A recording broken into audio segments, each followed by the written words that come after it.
Hey everybody, my name is John Gennaro. I'm the managing editor of Bolts from the Blue. My mother is calling because she's not watching.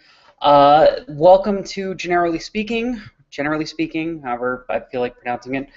Uh, we finally have football stuff to talk about, which is great because I've been doing occasional, generally speaking, live video cast. I still don't know what to call this thing for months now without much to talk about because the off season is kind of boring that way. We have plenty to talk about now, plenty. Luckily, there haven't been any catastrophic injuries yet. There's going to be at least one. You can't get around it. There's going to be at least one, but we haven't had it yet, which is, I guess, good news. And there's been a couple of standout performances, players at practice as much as you can stand out in the first week. I just went through and watched a whole bunch of the practice videos on Chargers.com. I suggest you do the same. What I saw is pretty much what I expected, which is everyone knocking off rust, getting back sort of into the rhythm of practicing every day, running simple, easy drills to just get everyone on the same page. Get everyone to a point where they're used to going to work every day, running the same drills every day, and being consistent with their performance every day. So right now there's not a lot to talk about as far as, who's going to make the roster, who's not going to make the roster. Roster cuts, even the first roster cut down day isn't for weeks, and we have at least 2, I think maybe even 3 preseason games until that point. So as of right now, I'll talk with you about who I think might get cut and who I think might make the team, but there's so much training camp left that who's going to get cut, who's going to make the team, the fringe guys, the bubble guys, their fate hasn't even begun to be decided or determined or analyzed yet. Those fringe guys are still just trying to show that they can be consistent. That's what the first week of training camp is about, being consistent. Even guys like Weddle, Rivers, guys that have been doing training camp forever, week 1 is about finding that consistency. And some guys can do it better than others. From the brief, very, very brief practice footage I saw from Chargers.com, looks like Rivers is working into it, could use a little bit more zip on his passes, but whatever. I can't say that because I only saw 2 passes. But as of right now, we shouldn't be analyzing really anything that we see except for, can a player be consistent? If they're good on Monday, can they be good on Tuesday? If they're good on Tuesday, can they be good on Wednesday? That type of thing. We haven't. That's all we're gauging at this point. We're not getting a lot from the beat writers about that. So yet, which it's still very early. But there's plenty we can talk about because now we have a pretty good idea of who the team is sort of looking at for kick returns, what they're looking at as far as starters on the offensive line. We're getting a better idea of the actual depth chart, not just what's on the website or what's on the paper, but what they're actually trying to do, who they're trying to give reps to, and why is all stuff that's out there, which is good. Before I get really into anything, I'm going to go back and try and answer the questions that there was 20-plus questions that you guys asked earlier in the day on the thread where I sort of announced that I was doing this tonight. I'm going to start there. You guys in the live thread, feel free to comment, chat, ask questions. I'm going to get to you after I get to the other people because they were first. That gives them higher priority. But before I do that, before I answer any questions or get into anything really serious, this is where I switch from my beginning monologue to promotion. I'm going to be at FanFest on Saturday. If you would like to hang out during FanFest, by all means. Usually what ends up happening at FanFest is I sit down, I tweet out what section, row, and seat I'm in, and people come and they sit around me, and we watch practice together, and it's a lot of fun. This year, since I'm doing this, since I'm writing more, as much, whatever, I'm just promoting it here. If you want to hang out at FanFest, let's hang out at FanFest. I'm probably going to get there early, hang outside for a little while, let everyone know where I am. I may even put it in a post because I know not everyone follows us on Twitter. I know not everyone does Twitter. Everyone should do Twitter, but not everyone does. So I'm going to try and announce it in more places a little bit earlier. But if you want to hang out at FanFest, let's hang out at FanFest. There's a halfway decent chance that all of us go to the bar for some lunch and some drinks afterwards. So if you can do that too, cool. But I'm looking forward to meeting a whole bunch of you on Saturday because as much as I like being a loner, it's always an awesome time hanging out with all you guys. Yes, I am drinking tonight. I'm drinking Canadian whiskey, the last of the Canadian whiskey that I have. And I earned that because it was a long day at my real job, and now I get to do the fun job. Okay, we are 6 minutes in. This is probably, I'm going to say we're going to do an hour tonight. It's probably going to end up being an hour and a half because it usually does. But let me go back to those old questions and get to them. Do I think, well, here, I'll read it in their language instead of trying to translate. Do you think that Thomas Kaiser's off-the-field problem, which I'm assuming may still result in a suspension, would put him behind somebody else that may be competing for his spot, such as Gennaroly, assuming that they are similar in talent? First of all, do not look forward to a Thomas Kaiser suspension because if it hasn't happened yet, it's not going to. As far as whether or not his off-the-field problems could result in him losing a roster spot to someone of equal talent, don't count on it. However, don't be surprised if he's cut anyway, because he's not exactly a star player. He's not exactly really young. He doesn't have loads of talent. Like, Gennaroly is exciting. He's a young, exciting player with loads of potential. Could possibly have more potential than Thomas Kaiser. So if they perform equally, he could take Thomas Kaiser's spot. But as most of you or all of you saw or noticed with the Ray Rice issue with the NFL and the Baltimore Ravens this week, teams tend to stand behind guys that they think are good guys in the face of everything else.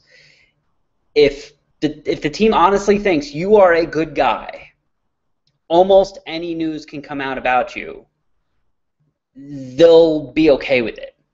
You know, if Phillip Rivers got into a drunken fist fight and beat up some teenagers, the team would still stand behind Phillip Rivers and say, got drunk, screwed up, he's really sorry, but we've known Phillip for a while. We know what kind of guy he is. We like him. We trust him. He's sticking around. So the team likes Thomas Kaiser. The fact that they kept him through all of this is a big sign that they like him and like him as a person and trust that he's a good person. Does that mean he's guaranteed a spot? Absolutely not. But it probably means that his off-the-field issues from January aren't really going to affect him making the team in August. How do I think the outside linebacker rotation will look? Who will start? Who will be in on third downs? How are they going to use Melvin Ingram, Dwight Freeney, Jeremiah Attachu? Probably too soon to say. Ideally, they probably want to use Jarrett Johnson, Melvin Ingram on first and second down and use Attachu and Freeney on third down. Ideally, that's probably what they want. Now, there's going to be injuries, and there's going to be disappointments. For instance, I don't know if you've noticed the last couple days, there's a lot of talk about Dwight Freeney not looking so good in camp. He's coming off a pretty major injury. He's been injured a few times throughout his career. He's getting up there in age. Dwight Freeney making this team is not a guarantee at this point. He needs to have a good camp. He needs to have a good preseason. And so far, that's not really happening. So maybe Dwight Freeney doesn't make the team, and then they're probably doing Melvin Ingram as all three downs, and Jarrett Johnson and Attachu rotating first, second, and third down that way. Probably a little too soon to tell. But if all the guys perform the way that the team wants them to, I think it's Ingram and Johnson on first and second, Freeney and Itachu on third, with Ingram getting a handful of third down snaps taking away from Itachu as well, depending on the offensive formation or the team they're playing against, how pass happy they can get, how spread out they are.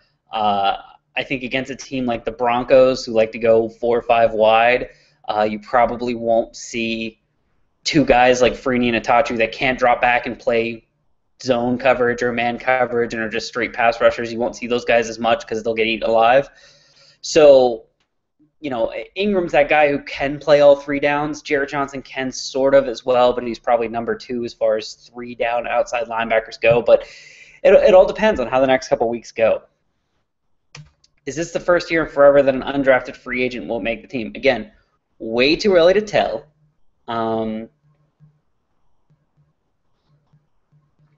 Technically, there are a ton of undrafted free agents that will make the team. They're just not rookies. Yeah, I mean, it's really too early to tell. I wouldn't be totally surprised if Darby made the team, depending on how he can play in special teams. But these are things that they're going to have to work themselves out. Usually an undrafted free agent makes the team with a good camp and good enough preseason games that we know his name. And right now, we kind of know a couple people's names because we're like, oh, we should look out for the undrafted free agent that might make the team.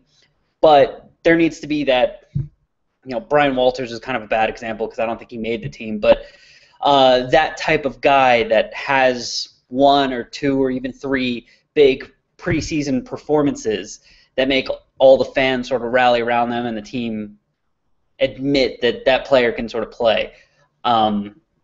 So we'll see. Again, probably too early to tell.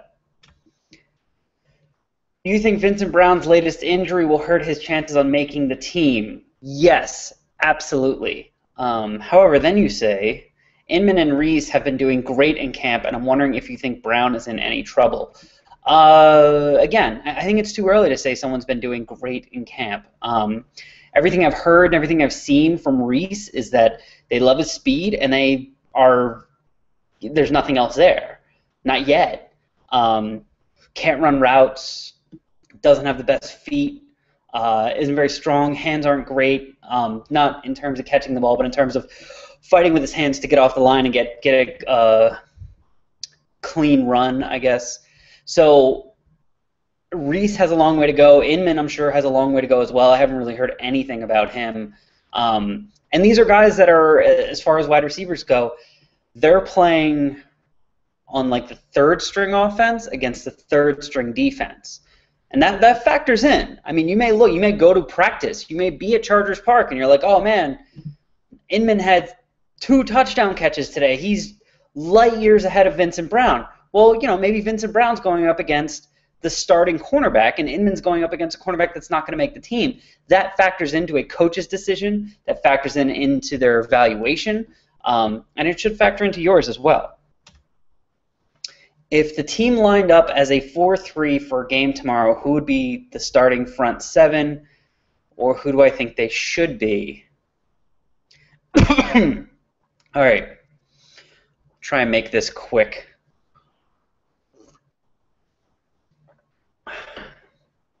Kendall Reyes and Corey Liuget are your defensive tackles. Your defensive ends are Dwight Freeney, probably Jarrett Johnson. Your outside linebackers are probably Manti Te'o and Melvin Ingram, and then your inside linebacker is Donald Butler. Do they need to sign another D lineman? We will get to that. I have a speech about that. And this guy says he feels Devon Best would be a better wide receiver to sign than Santonio Holmes. Best is not. If a team signs him, the NFL is going to suspend him for a year. The only reason they haven't is because he's kind of been blackballed and he's not going to be signed. So Devon Best's career's over. Don't worry about him. Why do I feel the inside linebackers and the 3-4 are so interchangeable? I do not. I don't know where you got that. They definitely are not. Has Cordero Law done anything good so far? I haven't really heard anything. Have you? Boxers or briefs? Boxers. Or occasionally boxer briefs, if it's laundry day. Oh, hey, 50 people watching. Nice of you to join me when Sharknado 2 is on. I'm sure you all have DVRs. All of this will be not live later. You can watch the recorded version of it. But it's more fun to be part of the live chat, right? Although I haven't been there yet. I'm still looking at the earlier ones. Any word on how long Clary will be out? Yes and no. No, there's no official word, and everyone's still saying, wow, he looks great. He could come back for week 1. He might be back before the end of the preseason. The fact that he took a pay cut and is on the PUP list should tell you everything. That should tell you that he's not going to be ready for week 1. Or there's a good chance he's not going to be ready for week 1. Because basically what they did was they took his salary for 16 games and they cut it down so he's basically being paid for 6. Which, if you're on the PUP list, you have until week, I think it's week 6. The first 6 weeks you can't activate a guy who started the season on the PUP list. After that, you can activate a guy, and then he has 2 weeks to get ready. Well, you have like a month to activate a guy, and then he has like 2 weeks to get ready where you can practice with the team before you have to like put him on the active roster. Basically, if you remember Melvin Ingram's situation last year, I believe Melvin Ingram played in the last 6 games of the season. It may have even been the last 5. I think it's very telling that his salary is now equal to about 6 games of what his old salary paid, because I think it's very, very possible. At this point, it's almost likely, based on what they're having Chris Watt doing and the fact that they have Johnny Troutman, and they have just loads of depth right there, and young depth that they sort of want to see what they have. I would be surprised if Clary started the season on the roster, because that would mean that they kind of rushed him back. And at this point, there's really no reason to. So I don't think we're going to see Clary in the first half of the season. If I'm putting money on anything, it's Clary coming back in like week 9 or week 10, and it'll probably be timed right around someone actually getting hurt, because that happens every couple of weeks. So, week 8, week 9, week 10, Reinhardt gets hurt, or Block gets hurt, or Troutman gets hurt, or Hardwick gets hurt, or, one of the tackles gets hurt, and that guy has to go on IR. Boom. Slide Clary into his place. That would be my best bet. I would be shocked if he's on the roster for week 1. Any word in regards to the absence of a true nose tackle in this team's defense? Wouldn't it be a smart move to change towards a 4-3 scheme? The team already plays a lot of 4-3, and even with their 3-4, with Johnson and Ingram on the outside, you'll oftentimes see them slide down and put their hand down as if they're a 4th defensive lineman, or at the very least stand where the 4th defensive lineman would be. And just play a nickel with, the 2 inside linebackers and 3 corners and 2 safeties. So, no, it probably wouldn't. It wouldn't be smart at this point to change the scheme. It wouldn't be. Not with this roster, not with John Pagano going into like a make-or-break season. And, we have no idea if Corey Liuget is this good in a 4-3. We have no idea if Kendall Reyes is as good in a 4-3. We know they were in college, but the hell does that mean? They're at least a couple years removed from college. We have no idea if there's anyone on this team that can play a 4-3 defensive end. So at this point, you just kind of have to deal with it, and you got to go with what you got, and maybe a nose tackle comes available once roster cuts happen around the league. Or maybe Lissimore is better than we thought. I mean, you have to remember, we thought the same thing a couple years ago. This team has no nose tackle. This team has no nose tackle. Next thing we know, Antonio Gare's going to a Pro Bowl, and we're saying, where the hell did this guy come from? So it's entirely possible that one of those guys is on the roster, or that Carruthers is that good, or that Kwame Gaithers, after a year, has figured it out and will be awesome, or Lissamore is going to be awesome. Either way, at this point, you kind of have to go with what you have in terms of scheme and personnel, because it's too late for any drastic change. You can't make drastic changes a week into training camp. You have to make that drastic change in March. So the word is they're going to go with what they got. Last year when Malcolm Floyd went down, Keenan Allen stepped up. What should we expect from both playing together this year? I don't know. They're both good players. They both have great rhythm with Phillip Rivers, as does Antonio Gates. It should be fun. I don't know what else to tell you. It should be fun. Do you think height will be an issue at the cornerback position? I mean, I don't think it's never going to be an issue, but I think it's going to be an issue for a very small percentage of the time. I think height will be an issue for 2 or 3 catches a game. Now, whether those are jump balls in the end zone, who knows? I mean, the thing is, you can afford to have shorter cornerbacks that need help with jump balls and tall receivers and stuff like that. Here's why. Jump balls don't happen over the middle of the field. Did you ever notice that? Almost never. David Tyree is like the exception to the rule. Most of the time, it's a guy running a fly route down the sideline, and the quarterback tosses it to his back shoulder, and boom, the guy stops, jump ball.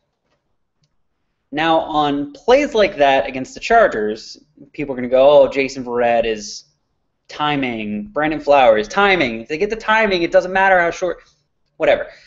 I'm not even talking about the timing. I don't care about the timing. What will be the deciding factor here is the safety. Eric Weddle, the center fielder. You can throw a jump ball all day long, but if the cornerback's in the right position and Weddle's coming, that ball's not being caught. I'm not saying Weddle's going to run through the guy and knock it out. I'm saying Weddle's either going to knock it down, intercept it, or at the very least disrupt the whole thing enough to force an incomplete pass most of the time. Last year we saw a ton of Eric Weddle in the box, on the line, blitzing, playing, run, blah, blah, blah. I think this year we see the opposite of that. I think we see a ton of Eric Weddle playing center field and letting the front 7 do their thing. God willing, they're not awful and can sort of survive on their own without Weddle. If they can survive on their own without Weddle, Weddle can play center field, and if Weddle's playing center field, our corners could be 5 feet tall instead of 5'8" or 5'9" or whatever they are, and they would probably be fine because Weddle's going to be there and Weddle's going to make that play. Or the wide receiver is going to be so conscious of Weddle that it's going to allow the cornerback to make the play. So the simple answer, which is still complicated, is height will only be an issue at the cornerback position if the front 7 can't do their job. Everything is connected. All right, that's enough with the early questions. I'm sure you guys have been commenting and questioning up a storm. Can we go toe-to-toe with the Seahawks if healthy? No. But that leads me into my speech. So I don't know who the hell said it recently. Someone said recently, I was listening to the radio, I think it was Dan Patrick. And he said, these days, in this NFL, there is no such thing as a complete team. None. And he pointed out that the Giants won 2 Super Bowls without a defensive secondary. And he's right. Their defensive secondary sucked. Their safety sucked. Their cornerbacks sucked. Even their linebackers kind of sucked. But their defensive line was so good, and their offense was so good that it was enough. The Green Bay Packers, didn't really have much of a secondary when they won their Super Bowl. It was mostly the offense with some pass rush and run blocking mixed in from the front seven. So everyone has a weakness. You know, the Kansas City Chiefs won, 8 games in a row last year? But we all knew they had a weakness. Their passing offense was not very good. The Denver Broncos, they had a weakness. They had a weakness enough that they lost in the Super Bowl. They lost to the Chargers at home on Thursday Night Football. So every team has a weakness. It's just a matter of figuring out what that weakness is and hoping that it doesn't become the thing that sinks you. So the exception to that rule last year was the Seattle Seahawks. The Seattle Seahawks could run the ball. Their offensive line was great. They could throw it short. They could throw it deep. They could stop the run. They could stop the pass. They had great cornerbacks. They had great safeties. They had a great defensive line. Their linebackers were really good. So they were a complete team. Now, how do you build a complete team? Obviously, the Seahawks did it. They have some sort of blueprint that everyone should follow. Well, you can't follow it because they were a complete team by freakishly good drafting. Like, when the Chargers were winning 14 games a year and going to the AFC Championship game, that was a complete team because of freakishly good drafting. You can't plan that. You can't say, okay, well, we want to do the Seahawks blueprint, so we'll just start having every single draft pick we pick turn into a Pro Bowl player. You can't plan for that. Sometimes you get lucky. Sometimes guys stay healthy. And most times, you know, half of them are going to be good and half of them are going to be healthy. So nobody can really match up to the Seahawks, at least last year's Seahawks, because that was a complete team. Now, as this year comes along, they're sort of on even footing with everyone. They lost, I believe, their top 2 wide receivers, maybe even top 3 wide receivers, so their passing game probably isn't going to be as good. Their offensive line is at least a year older if they hadn't lost anybody. They lost 1, if not 2, of their cornerbacks. You know, Kevin Williams, who's 80 years old, is now a significant part of their defensive line. So they're going to be on equal footing with everyone else, where they have a weakness somewhere. I think it's probably going to be in their passing game, but who knows? But every team has a weakness. That being said, what's the Chargers' weakness? You know, we like the running game. We like the offensive line, and we like the running backs. We like the passing game because we like Rivers, and we like Floyd, and we like Allen, and Gates, and Ladarius Green. We love the secondary now. The secondary with the Weddle, and Adai, and Flowers, and Verrett, and Wright, and Steve Williams. Let's not forget him. The pass rush, we have Freeney. We have Ingram, who won almost every game he played in last year. We have supposedly a pass rushing beast in Jeremiah Tachu. And Jared Johnson had one of the best pass rushing years of his career last year. You know, so really, there's 2 point of weaknesses with the Chargers. One is the defensive line, which we hope Kendall Reyes is as good as he was his rookie year, not as bad as he was his second year. But we don't know. And, you know, there's no dominant guy in the middle of the defensive line, as far as we know. So defensive line is a weakness. That could totally sink the linebackers, and the front 7 could be bad, which could sink the secondary. It's kind of what happened last year. It could definitely happen again this year. The other weakness the Chargers have is simply depth, which makes sense because you're switching from one GM to another, and you're switching from one GM who was fired because there was no talent left on the team. So Tom Telesco has done a pretty good job of retaining or building top-level talent, but he's still working on the talent underneath that.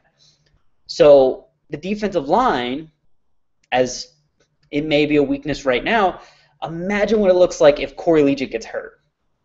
Or imagine how the offensive line looks if Nick Hardwick gets hurt, or King Dunlap gets hurt, or DJ Fluker gets hurt, and there's no Jeremy Clary.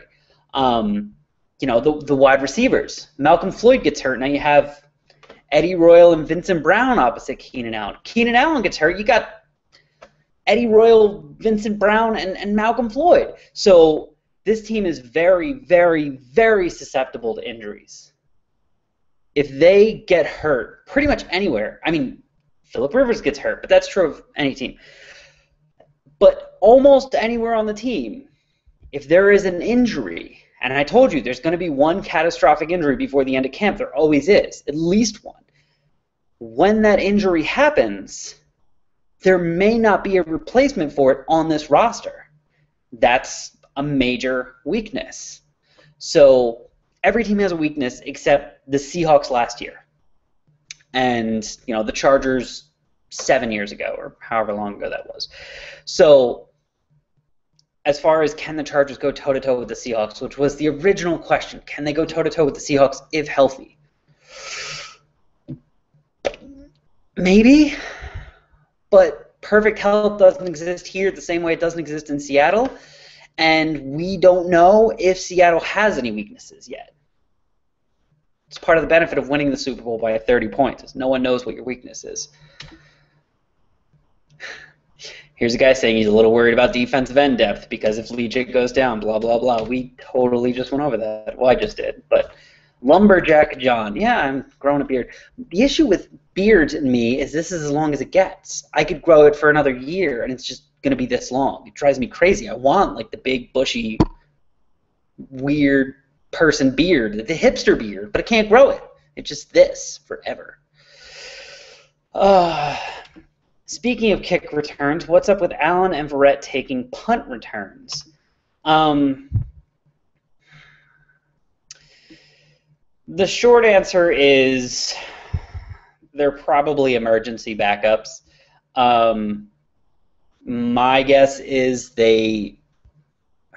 my guess is it's going to go to Eddie Royal, but you don't really need to spend the next month letting Eddie Royal catch punts. The dude knows how to catch punts. You can give him the last week of training camp to catch punts, and he's probably going to be fine. So this is really when you can play around. If Jason Verrett turns out to be amazing at returning punts and they decide that he's not going to start at cornerback, then boom, automatic weapon on both sides of the ball. But my guess is they're just sort of checking into backups. Like when like when Eric Weddle returns punts or when Danny Woodhead returns kicks, Danny Woodhead probably worked on returning kicks for the first week or two of training camp last year and then didn't anymore, but then they needed him, so he did it. So I think it's just giving some reps to guys to see if they could be the third or fourth in line, but I don't think it means anything. Everyone that needed to be cut got cut. Everyone that needed to re-sign was re-signed. Okay. Someone thought the mental image of Phillip Rivers outright decking a teenager was hilarious. You're welcome. Those teenagers provoked Phillip Rivers. I came in late. Was there any connection between Ray Rice and what you were talking about with Kaiser? Yes. You can go back and someone explained it. This guy saw reports that said Freeney was looking good in camp. I didn't see those. Actually, Gelkin tweeted something today. I think it was Gelkin. It may have been AC. They're pretty much interchangeable at this point. Today saying he didn't look that good, was missing the explosiveness that he had last year, but it's okay because he's still returning from his injury. What are you going to do? It's so early in camp that everything you hear is, I want to say made up, but I don't want to say made up. Everything you hear has an ulterior motive at this point. The Chargers, the first day of camp, everyone was, oh my God, Vincent Brown looks amazing. Really? No, it's that the Chargers are going around telling the press guys like, hey, doesn't Vincent Brown look amazing? Because they want to get the fans on the side of Vincent Brown. Because they don't want Vincent Brown to go through camp with all the fans going, cut him, he sucks. So, I mean, now you'll probably start getting more honest reviews, but up until this point, everything that people have been pointing out about a player's performance is pretty much something with an ulterior motive. Wow, Dwight Freeney looks great, doesn't he? Because they want Dwight Freeney to be back on the team for whatever reason. Or Dwight Freeney looks bad, doesn't he, and old and hurt, because they want him cut. So don't trust anything you've read so far. Go to camp. See for yourself. Go to a preseason game. Watch a preseason game. I don't even know if I'm going to be able to watch Charger preseason games because I'm up here in LA, but we're going to try. Brian Walters did make the team. Oh, that's right. That was when me and Steve Adler had a show on Extra Sports 1360. That was that year because I remember Steve's mom called in the show to tell us how she was such a big Brian Walters fan, and she was so happy that he had made the team. I remember that. I was pissed.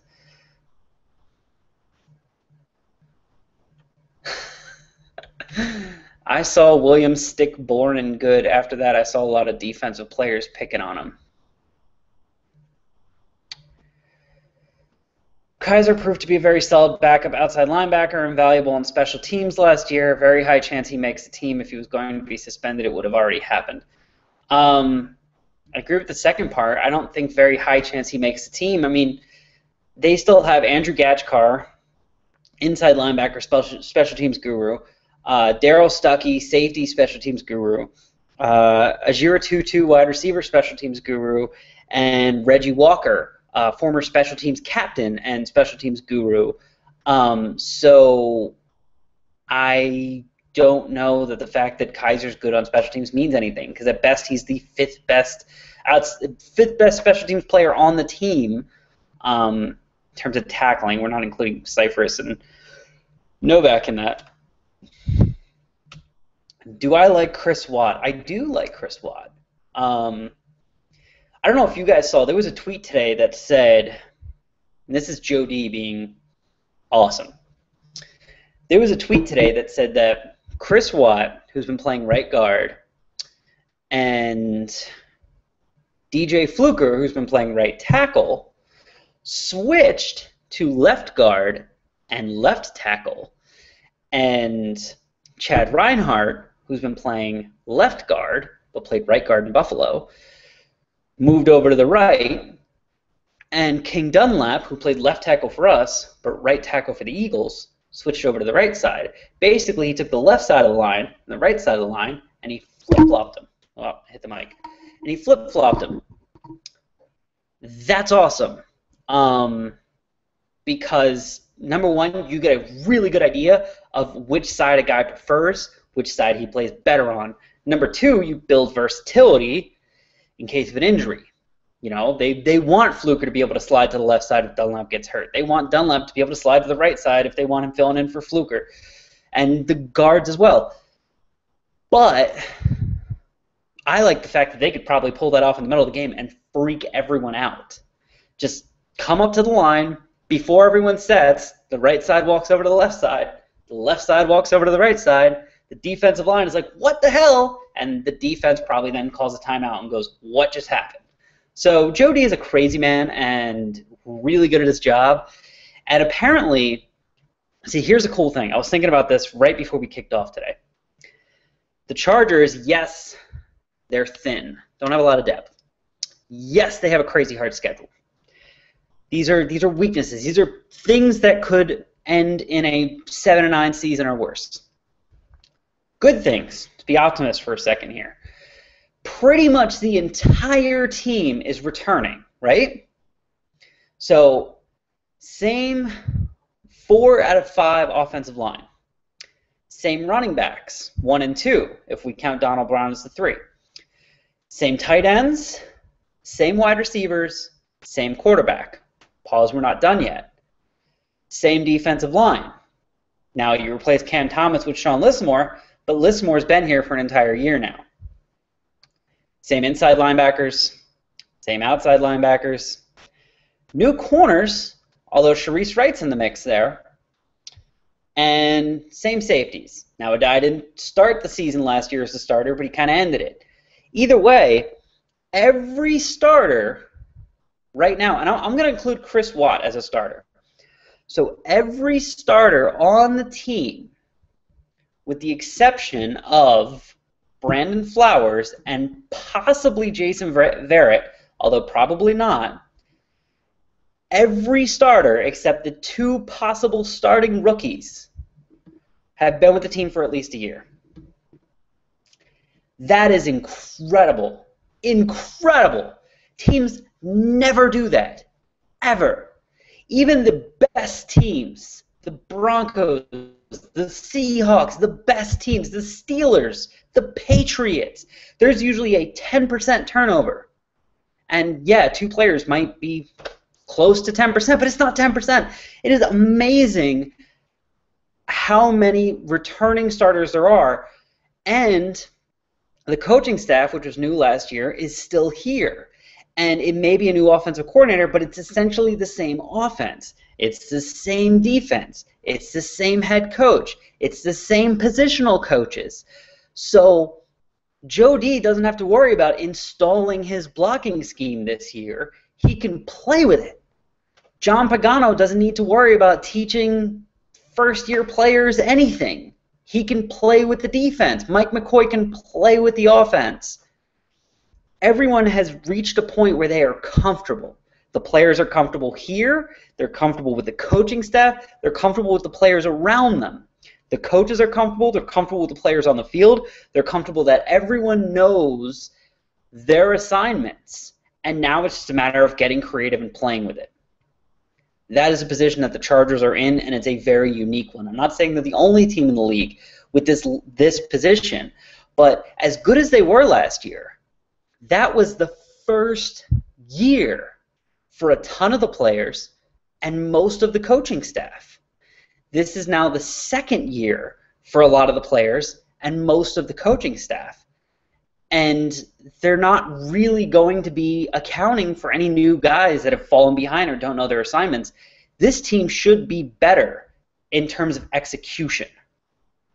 Maybe not talent. They may not be better in terms of talent than last year's team. They certainly don't have shit for depth. They have a tough-ass schedule. But in terms of execution, they should be light years ahead of where they were at the beginning of last year. And that should mean everything. The team should probably get off to a fast start because of that.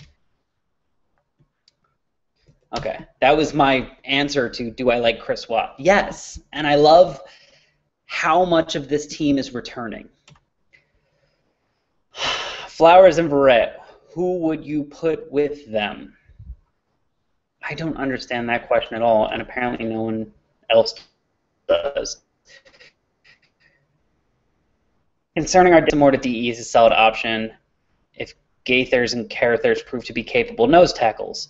Yes, and Lawrence Guy is there, and there are guys that are there. There's no one as good as Corey Liuget. I mean, maybe Lissamore, but probably not. But yeah, it depends on how last year's undrafted free agent, who quite honestly shouldn't have made the team, performs, and how this year's rookie from a Division IIA school performs. That's a big if. That's 2 huge ifs. How often do I go to LA? I live in LA, unfortunately. I will check out an arson strike show. You should post a link. Now that I'm an LA resident, best bar to watch the Chargers at? I don't know. Last year I watched them all at home. I usually watch at home because I sit there and I focus and I take notes and whatever, and I usually have to write immediately after the game the recap, so I usually can't go and hang out at a bar. I can tell you a couple of great bars in Vegas to watch games because my parents live there, but I don't know Charger bars in LA. I'm sorry. A couple people making a live video cast for the first time. Welcome. I hope it's more enjoyable than usual. Thoughts on Marion Grice? Here are my thoughts on Marion Grice.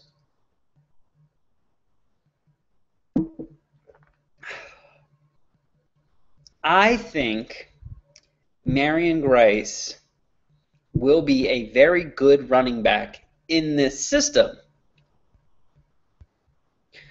But I don't think he'll do it in San Diego. I don't think he makes the team, and it's not his fault. There's a ton of running backs in front of him. I don't necessarily think he makes the team of the 53-man roster, and I don't think he makes it to the practice squad. I think someone else picks him up, and I think he's going to be good if someone puts him in a zone blocking scheme. Put him in a power blocking scheme, I don't know. But a zone blocking scheme, he has that weird potential to be very good in a zone blocking scheme and absolutely terrible in a power blocking scheme. He's Ryan Grant, except much smaller.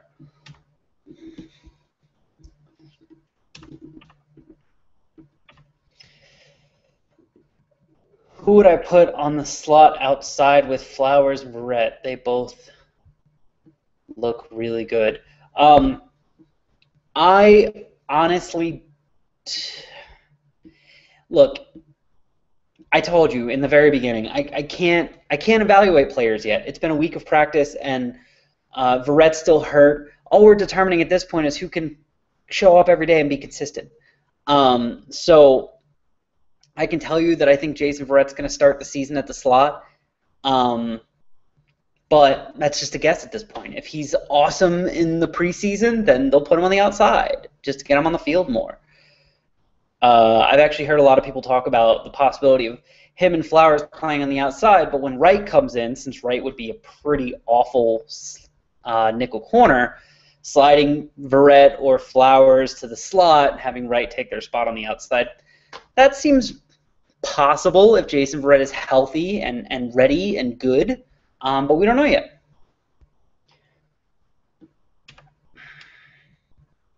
Talk about our schedule, maybe an analysis and predictions. Not yet. This is not going to be the last one before the season starts. There's going to be at least 3 or 4 more of these before the season starts. So I will give you an analysis and a breakdown and predictions of the schedule. What's probably most likely is the entire Bolton Blue staff will probably give you predictions and analysis and a breakdown before the season starts. I don't want to do it now. It's too early, too far. I don't know who the Chargers are yet this year, which means I certainly don't know who the hell the Rams are. I don't know who the Patriots are this year. Like, I don't know what any of these teams are yet. I will watch all of them in the preseason and get a better idea for it, but right now I don't know. Are you a fan of rye whiskey? I'm drinking rye whiskey right now. I'm going to be honest. I'm not the biggest fan of rye whiskey. This stuff is okay, but not a huge fan.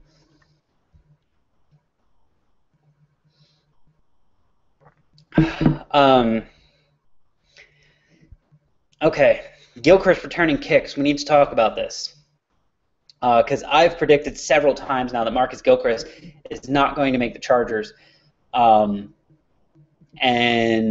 people argue with me about that. And I think Kyle Posey is right, which shocker because Kyle's always right. Marcus Gilchrist can make this team if he returns kicks. I don't think he's going to return kicks. I don't think they'll allow him to return kicks. I think it's even a possibility that they let him try and return a kick in the preseason, and he fumbles that shit and never gets to return a kick ever again. But think about it this way. Cornerbacks, right? Top 3 are locked up. Verrett, Flowers, Wright. 4th one is obviously Steve Williams. So the 5th one, the 5th cornerback.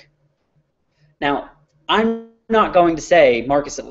Actually, someone should check because I don't think anyone's tweeted it out yet. I would like to know who's playing strong safety with the first team. My guess is it's Dye. Every time I see practice videos, it's Dye. So I'm going to guess it's a Dye with the first team, which it should be. So do you keep around Marcus Gilchrist, who's in the last year of his deal, kind of paid a lot, to be a backup strong safety / 5th cornerback? No, absolutely not. Unless he is also your number 1 kick returner. You do it then.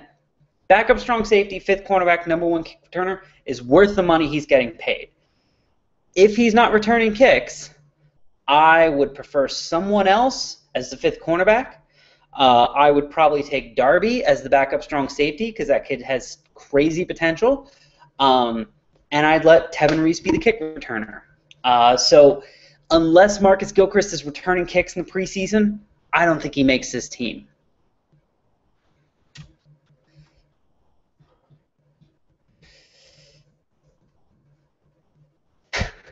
People yelling out, cut Vincent Brown. Poor Vinnie Brown. Going to repeat this one just in case there's still time left at the end. Are there any on-the-bubble players currently signed to other teams you would be interested in bringing in if they are let go by the start of the regular season? Well, let me throw two names at you, and then we're going to talk Santonio Holmes for a minute. Kendall Langford is a defensive tackle for the St. Louis Rams. Plays in a 4-3. He's tall. He's big. He's strong. He's quick. There's been talk, for whatever reason, of the Rams letting him go. If that happens, I think he'd be an excellent fit in the defensive rotation for the Chargers. However, a lot of times it's hard to convince those 4-3 guys to come play in 3-4, so maybe not.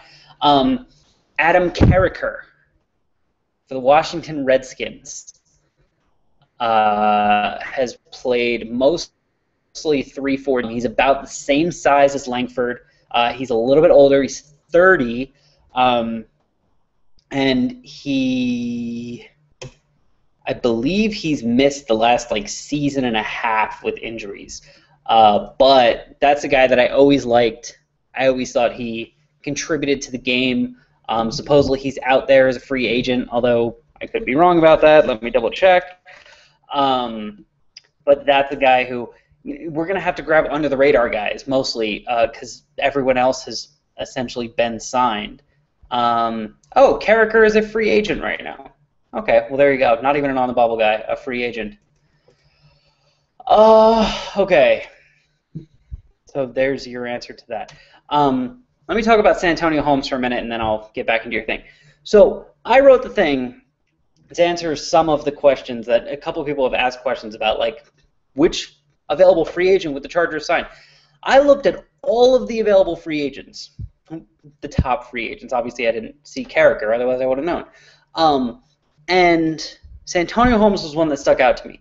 This is a guy that used to be a top 10, if not a top 5 wide receiver in the league. Did he have a Liz Franks injury?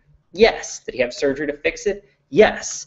Did he play pretty well when he came back last year? Yes, he did. And he was playing with a terrible quarterback. He's been playing with terrible quarterbacks since his days in Pittsburgh in 2010 or 2009.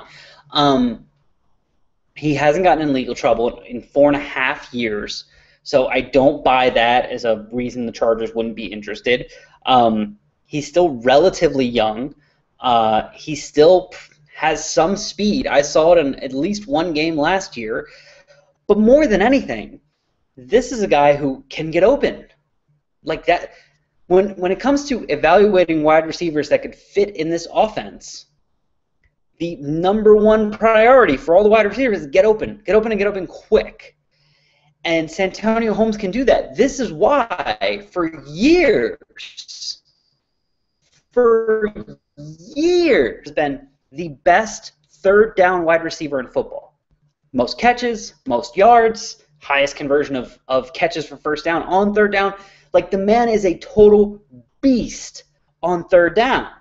And he's a smart player. He's got good hands. He's got plenty of talent.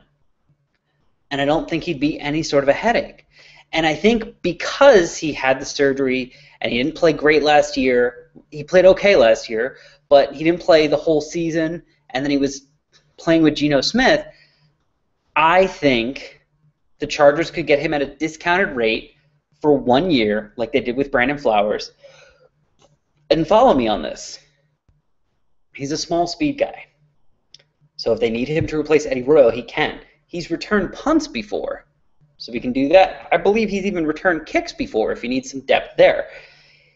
As a speed threat, a long-distance, deep threat, he can back up Malcolm Floyd because, honestly, outside of Malcolm Floyd and I guess Tevin Reese, who might make the team as the 5th wide receiver, There's no deep threat on this team. And so there we go. He backs up Royal.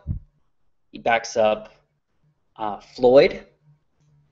If Keenan Allen gets hurt, he can step in and be a starter. He's done it before, and he's put up good numbers. So back up there. Has played on the outside plenty and effectively, which is more than we can really say about Eddie Royal.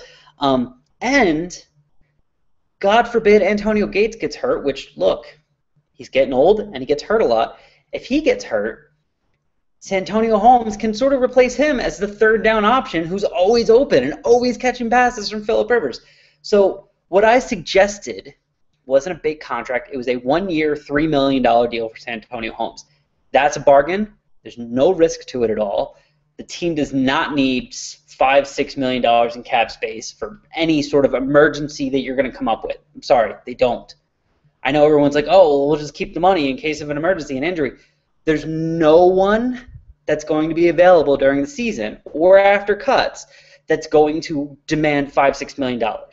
At this point, the guys that demand $5-6 million a year have been signed.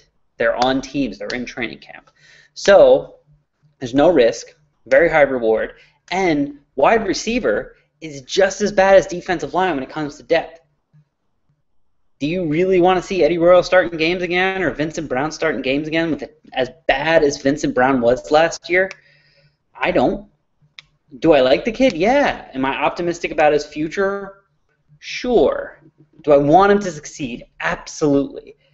Am I going to go into the season knowing that I have 2 starting wide receivers who have injury problems, a backup wide receiver who has injury problems, another backup wide receiver who has speed and really nothing else, and then a guy who was just a train wreck when he played last year, which was the first year after missing an entire season due to an injury? Does that sound great to me? Not really. Does adding Santonio Holmes in place of Vincent Brown make me feel a lot better about that group? Absolutely it does. So you may not agree with me, and I don't need you to agree with me. That's fine. You're welcome to your own opinion. But you're probably not going to change my mind because Santonio Holmes at $3 million for 1 year creates so much more depth in this passing offense than currently exists. I'm not saying he's going to change the offense. He comes in and he's a starter and he changes the offense. I'm saying that is a move that creates depth at multiple positions on the offense and adds playoff experience, adds an old guy who can teach Keenan Allen some tricks. Like, there's really no downside to it. And I know you guys came up with a million downsides. There really is no downside to it at all. That doesn't mean the team will do it. That doesn't mean the team should do it. Tom Telesco has his job and I have mine for our reasons. He's better at this than I am. But as far as I'm concerned, there is absolutely no downside to offering that contract to Santonio Holmes. I don't know that they haven't already done that.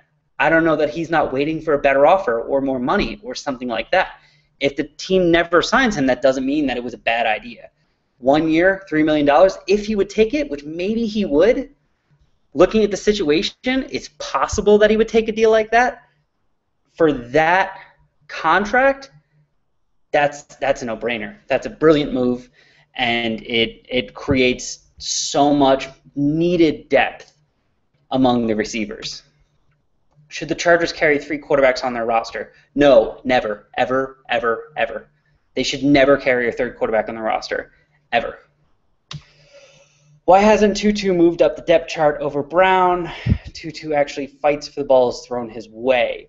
Because he's slow and a bad route runner. Vincent Brown is receiving way too much criticism these days. He's not expensive and by far a better option than a rookie. It's a string calf, big whoop, enough already.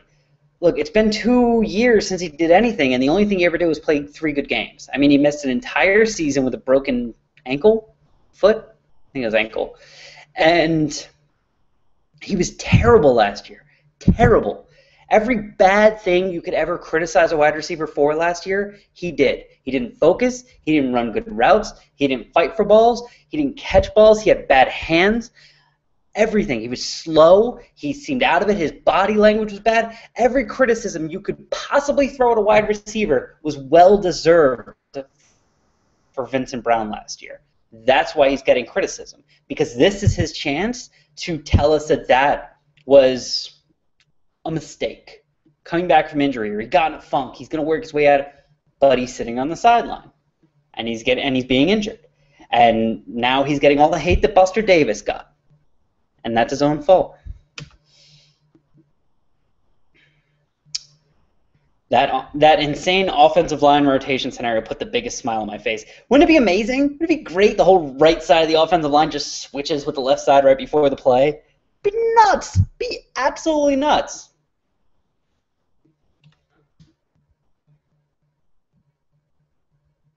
Makes you think DJ and Watt on the left for the long term. No. DJ Fluker is barely a good enough right tackle in this offense. DJ Fluker would be an absolute train wreck of a right tackle in Norv Turner's offense, which I know, Norv Turner, let's blame Norv, he sucks. But a good majority of the offenses in the league don't run strictly 3- and 5-step drop, shotgun formation 40% of the time offenses. Those are things that help the tackles. 3-step drops, 5-step drops, shotgun offense. You're basically saying you're not going to get to our quarterback as long as our offensive line stops you for a second. And that's why last year I got heavy criticism for saying the offensive line doesn't matter. The offensive line is irrelevant in this offense. Once I saw the offense in the preseason game and I saw all they were running 3-step drop, 5-step drop, shotgun, it's like the offensive line doesn't matter. You don't actually have to be good. You just have to be in the right place. And DJ Fluker was in the right place, and he was strong enough to be dominant in the running game, which is great. But in the passing game, all he had to do was be in the right place. But even in this offense, the left tackle has to be in the right place and have talent. And I'm not saying DJ Fluker doesn't have talent. I'm saying as far as a pass blocker goes, he doesn't have a lot of it. But that's fine. He doesn't need it. He's there at right tackle to be dominant in the running game. That's what he's there for. And to be in the right place at the right time in pass blocking situations. And he does that well too. But he is never going to be a left tackle. Never going to be a starting left tackle without catastrophic injuries up and down the depth chart like happened last year. Okay, there's like 20 comments left. I'm going to try and get through these really fast because it's already been an hour.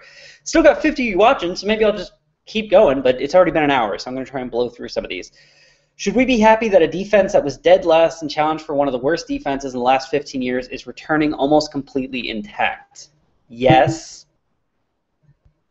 Kind of stupid-ass question is that? Like, okay, the defense that was terrible was, get ready, missing Dwight Freeney, missing Melvin Ingram. And when Melvin Ingram returned, suddenly the defense got good. Manti Te'o played injured all season long. Donna Butler played injured all season long. Cam Thomas, who was notably awful, is gone. Corey Liuget played injured all season long. Marcus Gilchrist, who was so bad he got benched and replaced by an undrafted free agent rookie, is no longer a starter.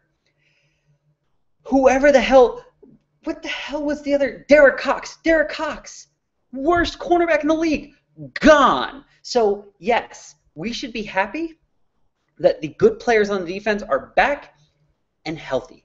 We should also be happy that the bad players on defense are gone or benched. And we should be happy that everyone on the defensive coaching staff is back and can deliver a consistent message. How does sameness not become stale, though? Isn't that usually the main advantage to roster personnel turnover? It becomes stale in like year 4, year 5, year 6. There's that old saying that like it doesn't matter how loud a coach yells, at some point the players are going to stop hearing him. That doesn't happen in year 2. So if this was like, hey, we're returning the same starting group for the last 6 years and we only made the playoffs once, I'd be like, that's horseshit. Why are they not improving the team? But this is the whole offensive line was rebuilt last year. Danny Woodhead was brand new and a huge part of the offense. Keenan Allen was a rookie who became the most important offensive player on the team. So there's staleness, but staleness is when you're playing with the same guys for 4, 5, 6 years and they're not doing anything. Like the San Diego Padres are stale as shit. You know what happens with stale players? Let's go back to Santonio Holmes for a second, because someone was saying Santonio Holmes is a whiner. I've seen Santonio Holmes bitch about one thing once, and that was his team losing. I love players that bitch about losing. Love it. It shows they fucking care. San Diego Padre players don't care. They don't care. They don't care if they lose. That's a problem. You should hate to lose. And right now, this group of Charger players, they hate losing. And those that are still here, that were there 5 years ago, they hated losing then. And they may have said it quietly, but they said it. Phillip Rivers hates losing. Antonio Gates hates losing. Eric Weddle hates losing. Nick Hardwick almost retired several times because he hates losing that much. So, yes, we should be happy that the group is returning, and no, they're not stale yet. Is Jamal Williams Hall of Fame worthy?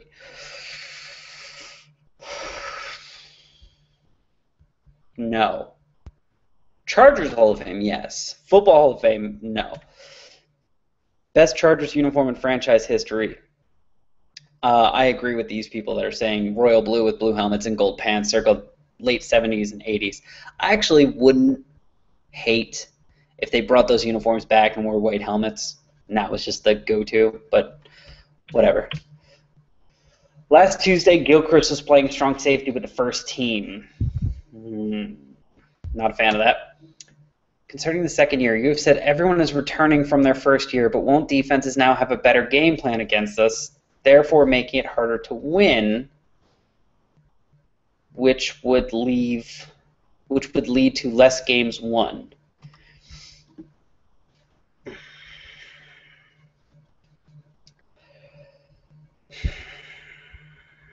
Okay, well, first of all, I said the second year is great because it allows coaches to play. So what I mean by that is it allows coaches to get creative. Yes, everyone has seen what you've done. Now you need to do something different. You need to be creative with it. So hopefully the coaching staff gets creative with it. Mike McCoy has a track record of being creative. Whether or not Frank Reich can be creative or John Pagano can be creative we'll see. But right now the idea is everyone already knows the standard stuff. You don't need to teach the standard stuff. You don't need to run the standard stuff. You can run more complicated stuff. And opposing offenses and defenses will be like, holy crap, where the hell was this last year? We never saw anything like this. They were just running simple standard stuff. So it allows you to get a little crazy with it. They just need to do it.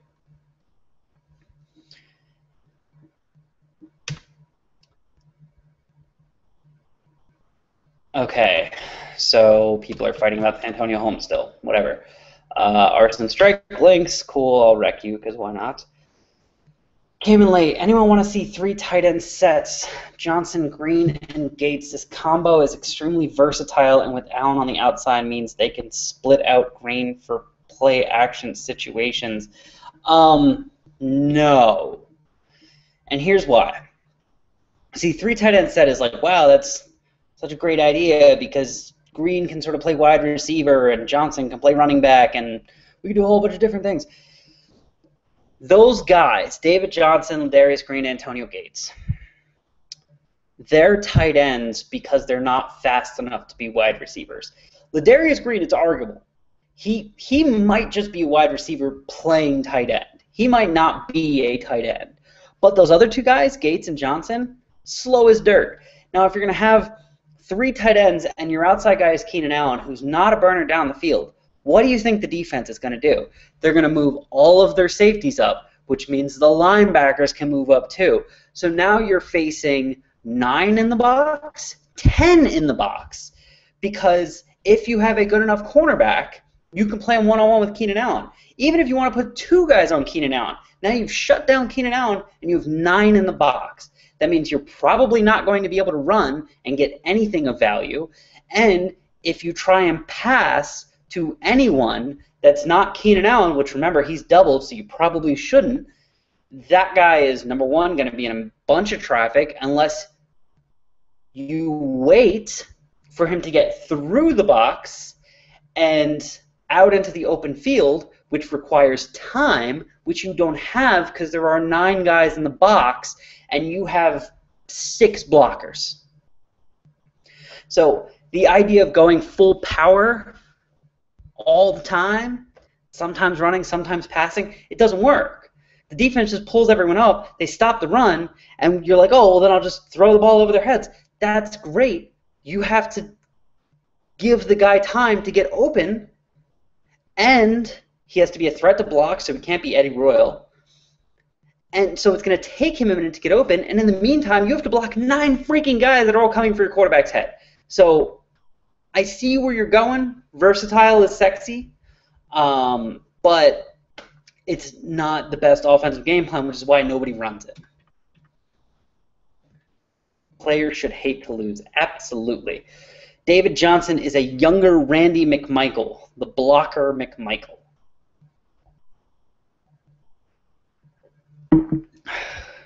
Okay, so he'll help in goal line situations. Fantastic. I don't know if you guys remember this, but Randy McMichael, when he was on the Miami Dolphins before he came to the San Diego Chargers, was maybe the best pass-catching tight end the world had ever seen. He wasn't very consistent, but he caught the ball like a damn wide receiver, and it was amazing.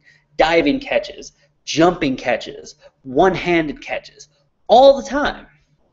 So he was a starter before he came to the Chargers. The Dolphins kept giving him chances, and then they figured out that he wasn't very consistent. He would drop easy passes and make a spectacular one.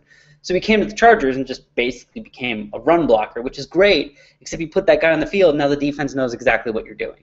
Anytime a guy comes on the field and you know you've limited what you can do to like 2 things,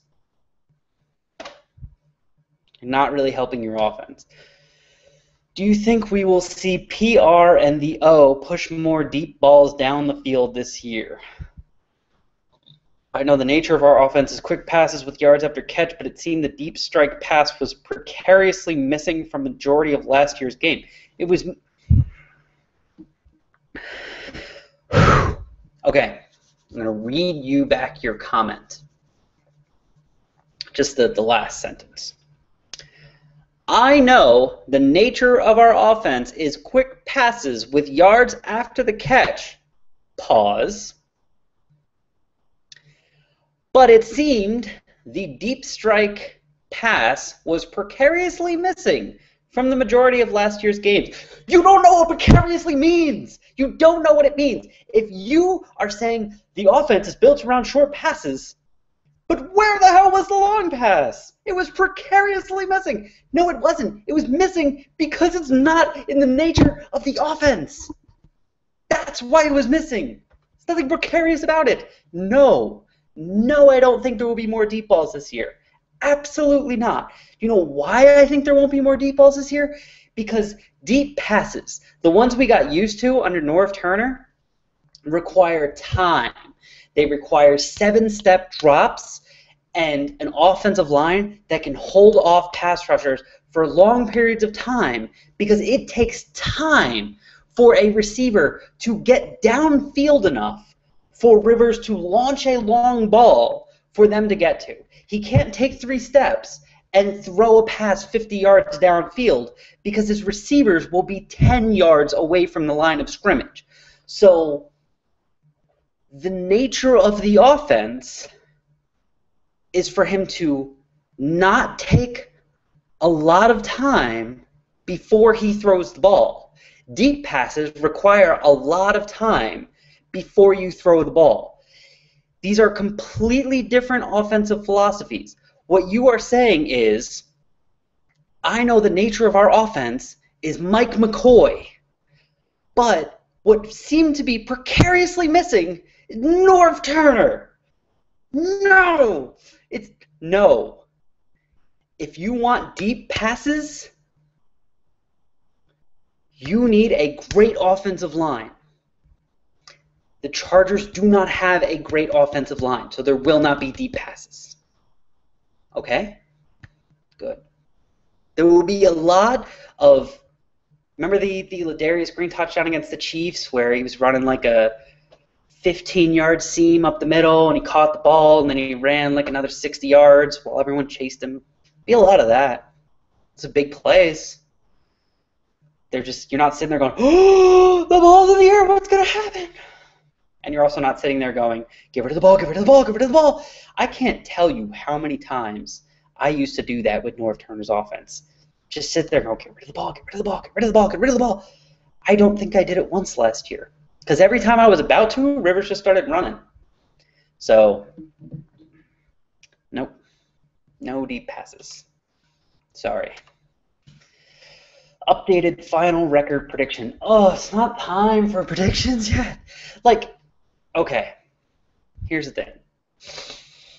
Posey says 9-7. I said 8-8. Yeah, we made predictions.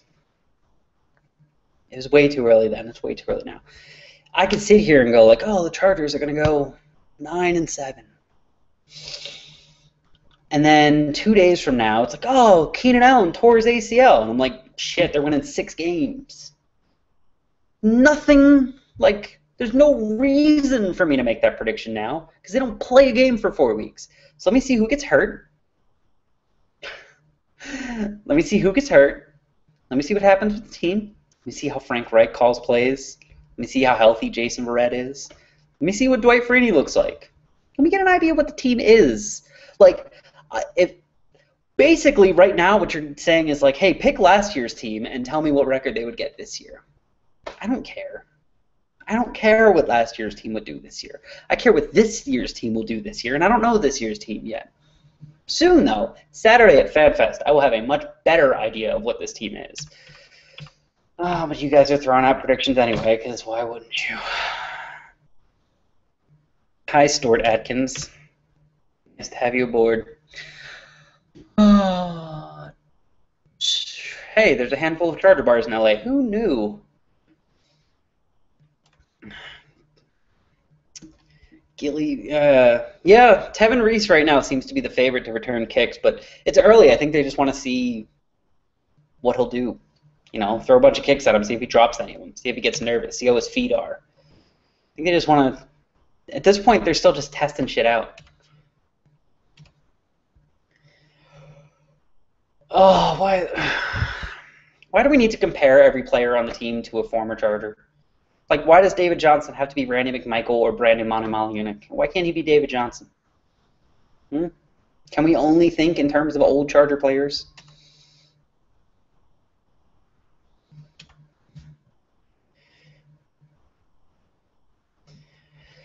All right. It's been about an hour and 20 minutes. I have like 15 texts and 5 voicemails, which probably means this was exciting. I want to see a bunch of you out on Saturday. I don't know why, because I'll probably be really antisocial or whatever. Maybe not. Maybe I'll be social. Maybe I'll like everybody. But I would like to see just a ton of Charger fans at FanFest, because that always, it's fun. It's fun. If you've never been to FanFest, go. It's fun. It's like going to a Chargers game without the nervousness.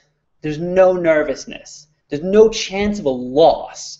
You still get to go. You still get to cheer. You still get to watch Phillip Rivers throw the ball to Keenan Allen. You still get to watch interceptions and tackles and cheer and sit in the stadium and be like, living and breathing football. It's still awesome. It's still football. But there's none of that like, oh, God, they're going to lose. And why is Mike McCoy punting from the 30-yard line? Like, there's none of that.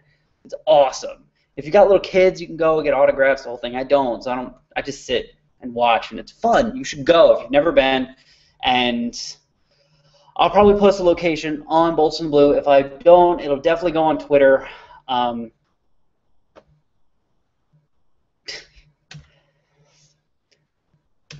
I hope to see a ton of you. Sorry we didn't do the lightning round where you can ask me whatever, but at this point you guys should know everything about me that you want. We'll try and do this now that the season has started. I'm going to try and do one of these a week. I also have plans to do like an actual audio podcast, not a live thing, not a thing where I'm interacting with you guys, just a podcast thing with a co-host, with topics and hot takes and the whole thing. That is going to be fun. That's going to be super popular. I'm still figuring out who I want to be the co-host for that. Whoever it's going to be, you guys are going to love. It's going to be fun. But this live thing, that's way more casual and just me and you guys and the community. This is like the 10th time I've smacked the microphone today. Just the community communicating. It's always a blast for me. It's a blast again tonight. Thank you guys, and I'll see you in a week.